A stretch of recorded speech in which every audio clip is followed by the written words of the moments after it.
Hello my fiery friends, the Infernoman here with the latest in budget deck technology, and for today's deck tech we'll be covering one of the last, at least for now, versions of a Phyrexia themed deck. But this time around we're going to focus on what I like to do, which is mostly tribal decks. So we're playing of course a Phyrexian Tribal deck that I simply call Phyrexia Forever.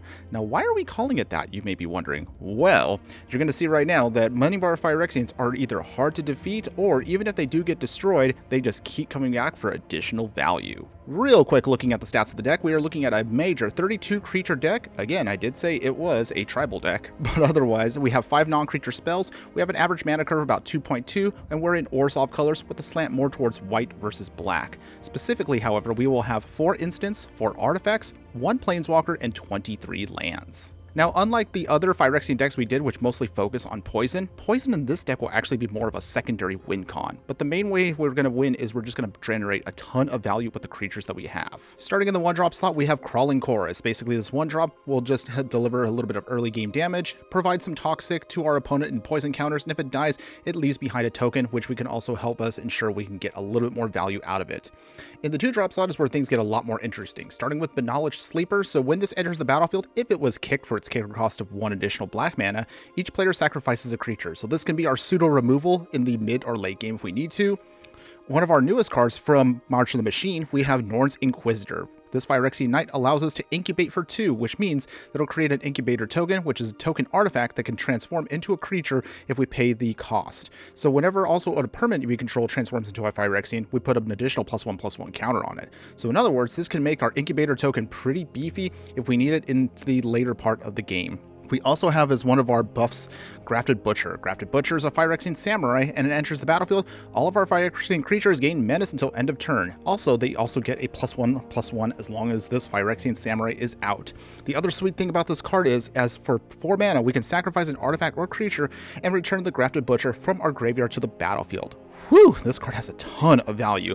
To bring back additional cards also, we have Phyrexian Missionary. So for 2 mana and the kicker cost of an additional 2 with lifelink, it enters the battlefield, and if it was kicked, we can return a creature card from our graveyard to our hand to ensure we can keep generating, as I mentioned, more value.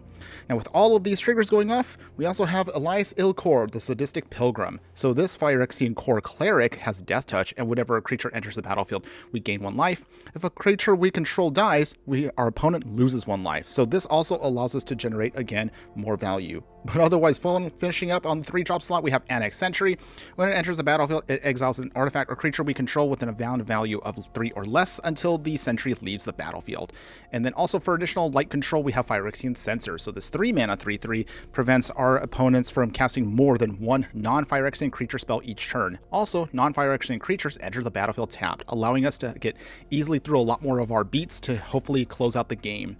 And then finally, the last card will be Bloated Processor. So Bloated Processor allows us to sacrifice another Phyrexian to put a +1/+1 counter on the Bloated Processor, and when that creature dies, we can incubate X, where X is its power. So at the very minimum, the card will allow us to create an incubator token of 3. However, we can also pump it up with all of our other creatures. Say maybe we're going to get blown up by a Wrath. We can sacrifice our entire board, create 1 giant incubator token to ensure we can still force through the last points of damage. Now with all of this, with the poison counters we get from Crawling Chorus, with the +1/+1 counters we add on our incubator tokens, our finisher will be Vraska Betrayer's Sting. So this Planeswalker is not only completed, so we can bring it in for cheaper, technically for 5 mana if we absolutely have to. For its +0, we can draw a card and lose 1 life, and we can proliferate. So I don't think I have to tell you that that's actually going to generate a lot more power if our opponent doesn't answer it quickly. And of course, its pseudo removal with its -2 allows us to destroy a target creature and make it a treasure artifact. And the final part, of course, is not something you're going to try to trigger off too often, but it is a nice way to close out the game if we're having a really stale board state, which is the -9, where if our target player has fewer than 9 poison counters, we get a certain amount equal to the difference. So this also can help us ensure we can close out the game very quickly. But otherwise, as far as your lands, as simple as can be, because we are a budget deck: 5 swamps, 5 plains right down the middle. We have a Mirrex to generate some more Phyrexian Might creature tokens to keep the toxic as plan B to the deck. Some obscure storefronts to trigger off card we didn't mention earlier, which is Fatal Push. Pretty much it's pretty self-explanatory. It's our catch-all removal in the main deck. Secluded Courtyard and Unclaimed Territory, we just name, of course, Phyrexian, so this way we can fix our mana to ensure we can get out the majority of our creatures. Depending on how our opponent is handling our game plan, we're going to try to pivot in the sideboard to a much more pseudo control package. So starting at the top, we will have Deafening Silence, where each player can't cast more than one non-creature spell each turn. Since we are a tribal deck, that's pretty easy for us to get around. We will also use Duress. This ensures that, of course, we just pick off one of their more critical cards in the early game. Skrelv's Hide is going to be helpful, so in case we do have a ton of creatures that just keep getting blown up, this can ensure we can do a more plan B where we can just focus on doing a toxic game plan instead. Fractures, of course, your catch-all to destroy anything that's not a creature. Davriel, Rogue Shadow Mage, and Go Blank are also kind of a plan C to the deck, so we can bring these cards in to ensure that we can just discard our opponent's hand along with the Duresses. Go Blank, of course, will force them to discard 2 cards, and this also gives us our Graveyard Hate. But otherwise, that's the whole game plan for you in a nutshell. I don't know about you guys, but I honestly think this deck actually is a little bit better than most people might expect it to be. Keep in mind that, again, the majority of these cards right now are also legal in the standard format, with the exception of Fatal Push and the Unclaimed Territory. So if you are interested, you actually can modify at least the first part of the deck into a best of 1 in standard if you really want to try this out in standard. So with that, let's go ahead, let's take the deck into a couple matches and show you how the deck handles itself. But before we continue, if you do like any of the content that I do, please like, follow, and subscribe wherever you watch the content so you don't miss out on any of the gameplay, booster pack openings, deck decks, and so much more. Okay, my fiery friends, here we go. We are playing our Phyrexian Forever deck, and okay, it's a little not quite where we want to be at, so let's go ahead and mulligan this. All right, this is actually not as much better, so let's mulligan one more time. All right, I guess we're gonna have to keep this one. So put back 2 planes. Not exactly where I want to be at right now. This is actually kind of bad, but we'll still try to find a way.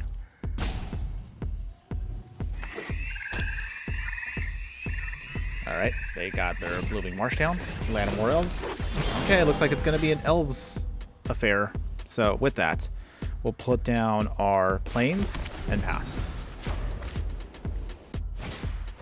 Well, that's a top reader. Oh, okay. Actually, I take that back. It's not Elves at all. Looks like it's the Bull of Citadel deck. All right. Well, we'll see if we can make this work against it. All right. We have our Secluded Courtyard. So first off, Unclaimed Territory on Phyrexian. We will play the Nalish Sleeper. No value for it, unfortunately. Another Forest. Do they swing? They do. No blocks here. Opponent. Okay, Nord's Inquisitor. We'll put down the Secluded Courtyard and Phyrexian Censor. This will slow him down just a little bit, so this can help us out. Collected Company. All right, they're trying to go off here. They're going to see if they can try to get stuff down so that way they can get around our little Phyrexian Censor. We will not attack. So now all we got to do is get that Annex Entry to slow down the Priest of Forgotten Gods. But with the Phyrexian Censor out, that actually does slow them down a lot. Right, another land. Pulp. Conscript. Do they try to do their shenanigans here? Alright, making some mana. Oh, they actually did have a Phyrexian. Well, that's kind of annoying. They found a way to get around us. Alright, they do their shenanigans. We sacrifice for the Nalish Sleeper. They get a card, get some mana. Right, that's all they can do. Okay, so with that, we will play Swamp. Annex Sentry. We will take away the Priest of Forgotten Gods. No attacks. Opponent go swinging? Maybe? Yes? No? Okay, no attacks. So this gives us a little bit of time to buy Norn's Inquisitor. We'll incubate. And we will pass here. We still can't do much of anything, at least until we start building up our bigger army here. So we definitely need to start pumping up our stuff. Opponent's going to collect a company again. Even if they do have the Bull of Citadel, they can't do anything until the Phyrexian Censor goes away. So we actually do have a small advantage here of just killing out time. Even with something like Woe Strider. So they make some goats. Opponent. Tyvar. Alright. Can Tyvar make this stuff happen? I guess we'll find out right now. They do some milling. Your story is not. Zulaport Cutthroat's in. That's kind of bad. Alright, here comes the sacrifice train. Oh dear. Okay, we're gonna die here pretty quick if we don't have an answer next turn. So we're gonna give it one more turn and see what we can do. Okay, pass in here. We will turn on our incubator. Adding another counter to it. Alright, we have more Norn's Inquisitors. Not quite what we need right now, but I guess we'll take it. At the same time, I guess we could just start building up our army of Might tokens. I really wish these were just insects. Phyrexian Might? Why can't it just be Phyrexian Insect? Opponent sacking for some value. I think we might be dying pretty soon here. I don't know if we should just quit right now and just go to game 2, but we're going to hold off. One more turn.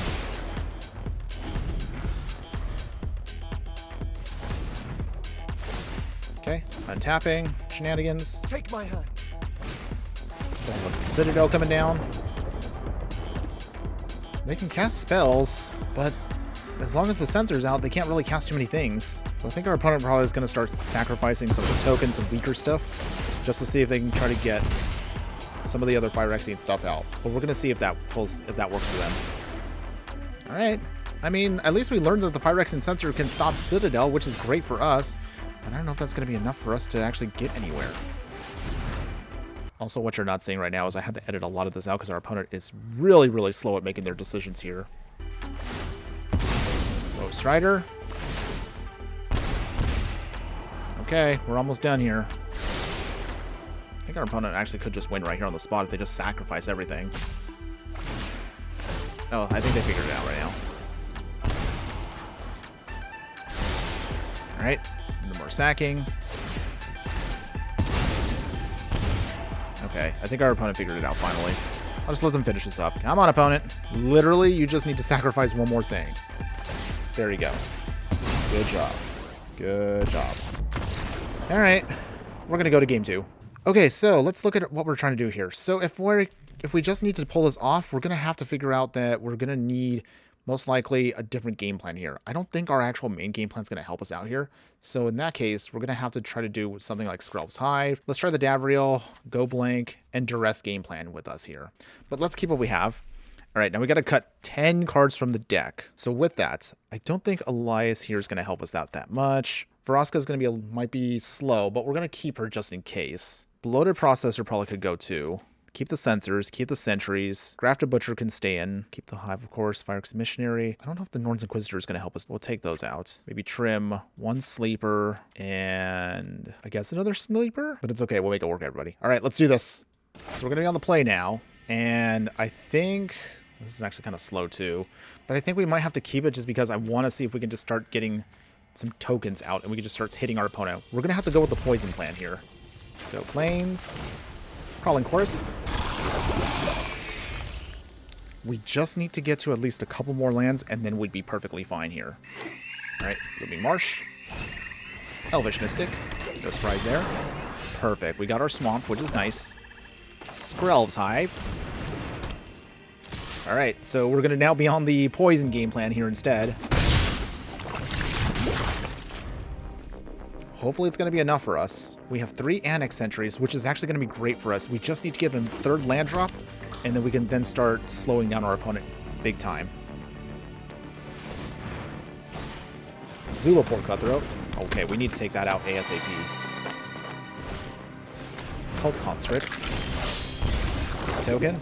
Perfect. We got our unclaimed territory. Wow, we really did get lucky here. So with that, Annex Sentry coming down, we take out the Cutthroat, so they don't have any shenanigans for the time being. Swing. We have 2 poison counters now. Alright, Pathway Land. Wow, they have the Savior there. That's really unfortunate for us, but that's fine. We'll take a land. Okay, so what do we get? I think we get a Plains. That was really unfortunate for us, but it's okay. We still have ways of getting through those Zulaport Cutthroats and everything. Okay, so with this, we'll swing with what we got. They block here. They give some life back, but that's actually fine, because we can just start poisoning them now. And with that, Annex Entry number 2, taking out their Cutthroat. Okay, we're getting stuff out of the way. Again, this is not exactly how I wanted the deck to go, but it is a nice alternate game plan that helps us get to victory. What our opponent doesn't know is we also have a Grafted Butcher waiting in the wings. So this is actually going to be pretty sweet. Okay. Ooh, okay, we got the Phyrexian sensor. This is actually nice. We now go attacking. We actually might get the poison counter win here. I'm surprised. Oh, they actually blocked with a token there. All right. Well, they're really trying to slow us down now. Cult Conscript coming in. We have one more Annex Sentry here. Jadar. Very annoying, but that's fine. We can get through that. Okay, they tap the Abandoned Mire. Oh, I'm getting desperate here. Wow, this actually, I think we actually win next turn. I think we got this. I think we got it. Take a token. It comes in tapped. Annex Sentry, number 3. Get rid of the Cult Conscripts. We did it! We did it, everyone. We got the poison win. Woo! Well, okay, that was actually pretty sweet. Again, that wasn't exactly the way the deck is meant to actually pull off a win, but I'll take it. That's actually why we have the sideboard in the first place. So we're just going to keep that. We'll stick to that game plan. Okay, everybody, here we go. This is the third part of this match, and can we get the victory here? So we do have in our hand some removal in the form of sorceries and the Go Blank. Not exactly the way I was expecting this, but we'll take it. All right, we'll have Crawling Chorus. Put that down on turn 1.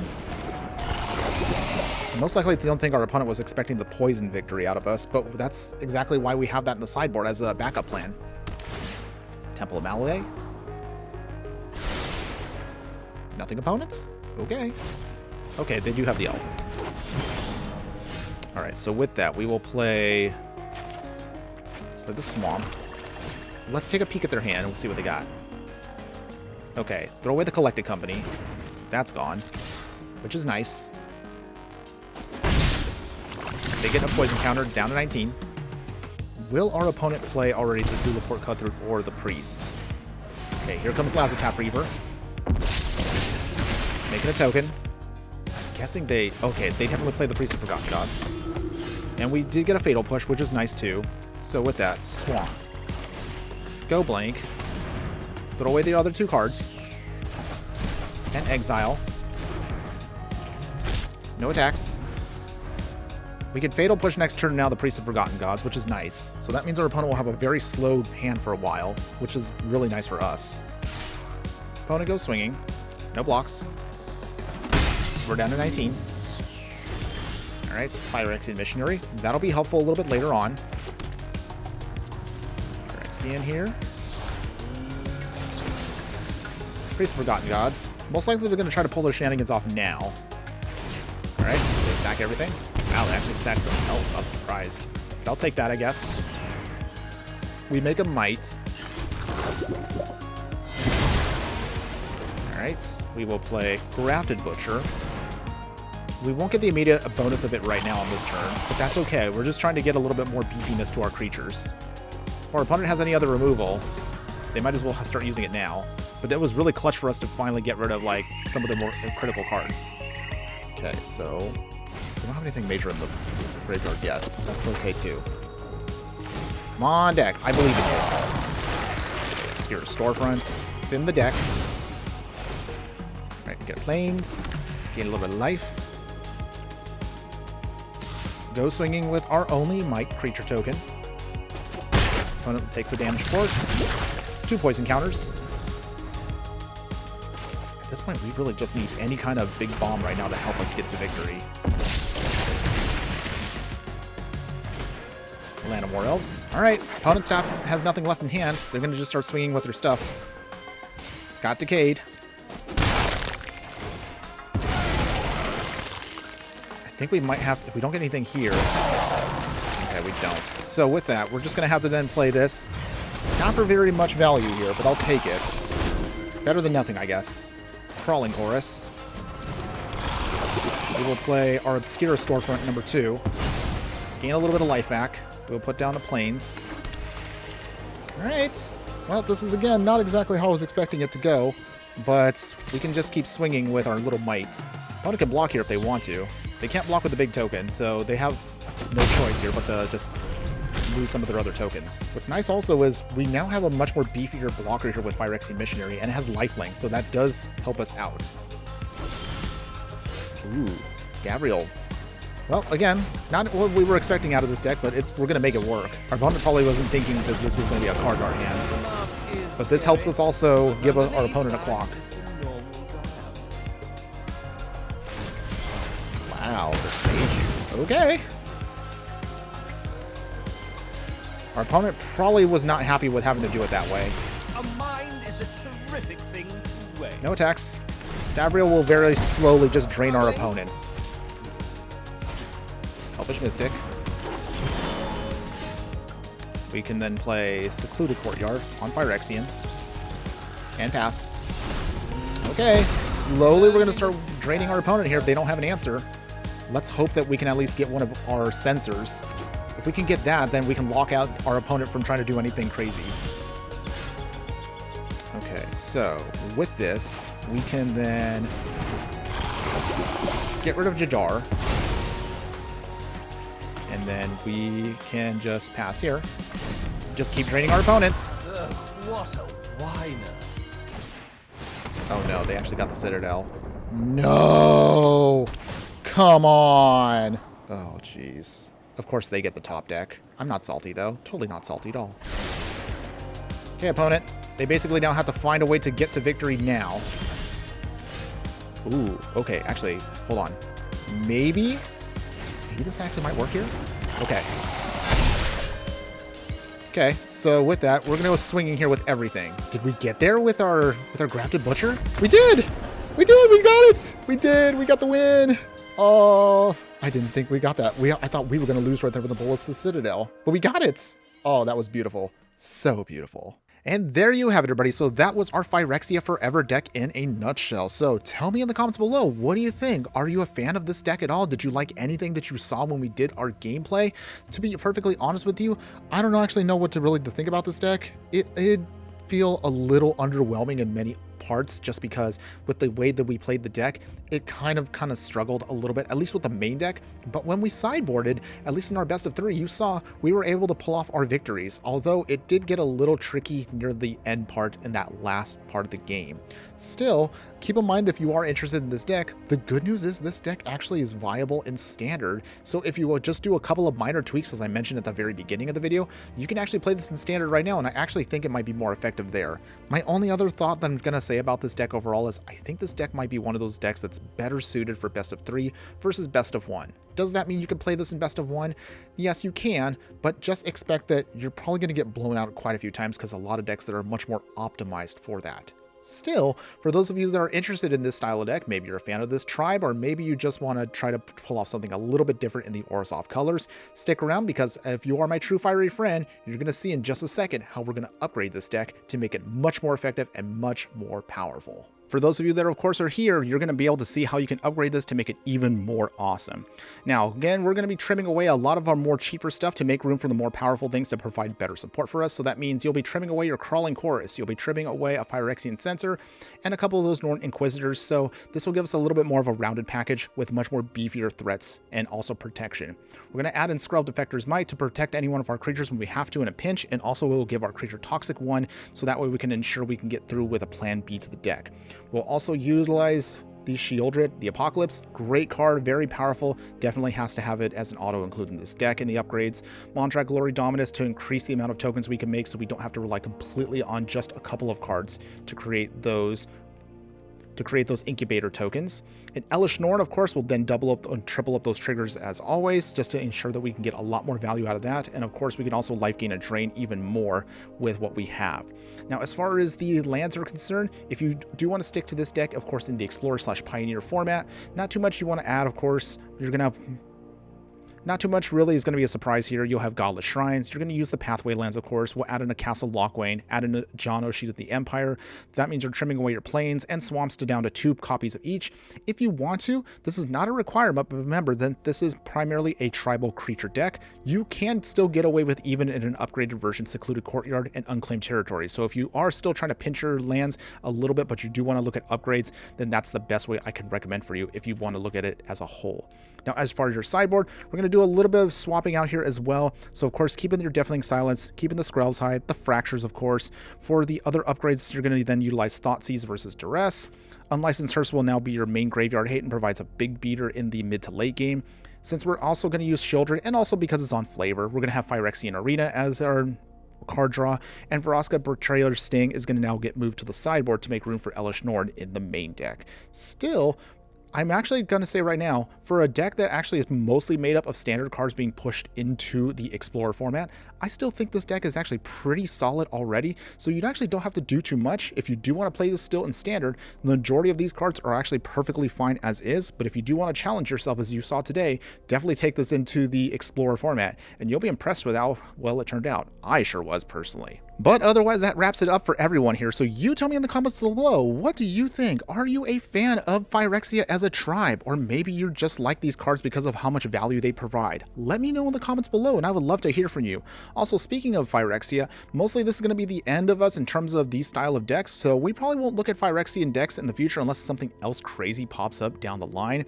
But otherwise, there's a ton of other things that I do want to explore. I want to look at some of the other battle cards that are out there. I want to look at some of the other gameplay mechanics that we haven't touched on yet. And of course, coming up soon, if they do add it, I believe, to the format. Wait, I think Historic is supposed to get the Lord of the Rings cards. Oh man, that's going to be a lot more to work on, but I'm super excited for that. It's going to be exhausting, but thank you for sticking with me, everyone who still made it to the very end of the video. I appreciate all the support you provide for me. But otherwise, my only final thoughts I'm going to say is, if you are a fan of tribal decks, if you are maybe a fan of mid-range value piles, if you basically just like playing Phyrexian cards just to mess with your opponent, I would definitely say, give this deck a try. And I assure you that even though these cards right now are standard legal, they can still be just as effective in Explorer as you saw today.